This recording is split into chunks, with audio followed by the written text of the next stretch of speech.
कुरान हिफ्ज करने वाले 3 बच्चों के सर पर बंधा दस्तार का सेहरा।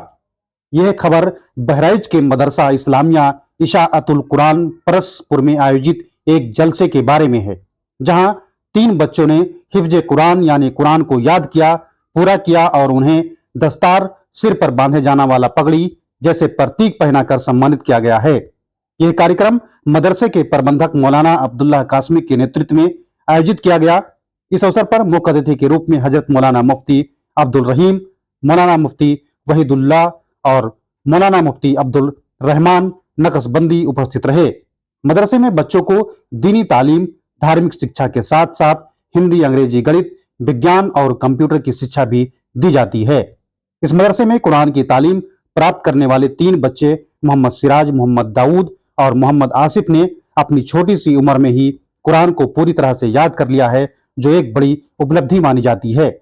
जलसे के दौरान मदरसे के छोटे छोटे बच्चों ने नबी के नात, इस्लामिक गीत गाए और आए हुए उलमाओं ने लोगों को दीन इस्लाम की शिक्षाओं के बारे में बताया।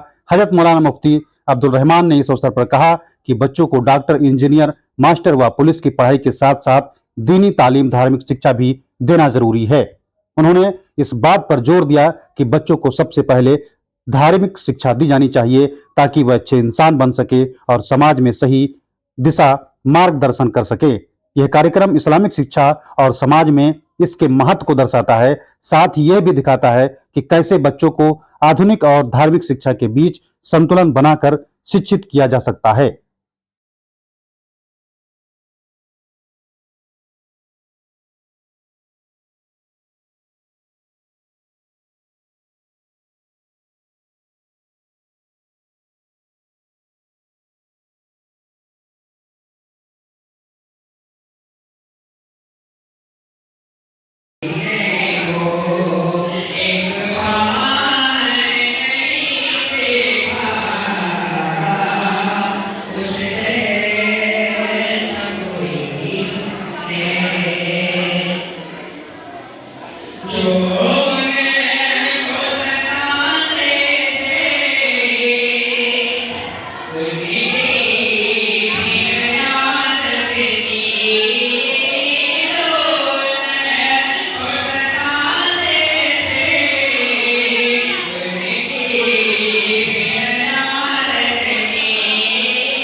बैठना तो गवाह नहीं लगते थे।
اسلام کی دشمن طاقتوں نے اس قرآن کو مٹانے کے لیے پلاننگ کی، کاغذات لکھے ہوئے ہیں، چھپ چھپ کر قرآن سنتے تھے۔ ایک مرتبہ ابو لہب عتبہ، شیبہ، بڑے بڑے سرداران قریش جمع ہوئے، یہ قرآن کیسے مٹایا جائے، قرآن کے ماننے والوں کو کیسے بھگایا جائے، کیا تدبیر اختیار کی ہے۔ لوگوں نے کہا اس بات کو پختہ ارادہ کر لینا چاہیے، ہم میں سے کوئی آدمی نہ قرآن سنے گا اور نہ اس کو سننے کی کوشش کرے گا اور نہ اس سنانے والوں کے آواز جائے گا۔ مشورہ ہو گیا، لیکن قرآن کے اندر وہ کشش ہے، وہ تاثیر ہے، وہ مٹھاس ہے، وہ صحت انگیزی ہے کہ جو قرآن کو ایک بار سن لیتا ہے اس کے دل کے اثر، دل کے اوپر جو اثر ہوا ہے دنیا کی کوئی طاقت اسے توڑ نہیں سکتی۔ چنانچہ مشورہ کرنے کے بعد لوگوں نے سوچ لیا اب کوئی حضرت رسول اللہ صلی اللہ علیہ وآلہ وسلم کا قرآن نہیں سنے گا، اور جب قرآن نہیں سنے گا اور اس کے دل میں ایمان نہیں آئے گا، وہ اللہ کے رسول کو نہیں مانے گا۔ پکی پلاننگ ہو گئی، معاملہ طے ہو گیا۔ ابو جہل نے سوچا یہ قرآن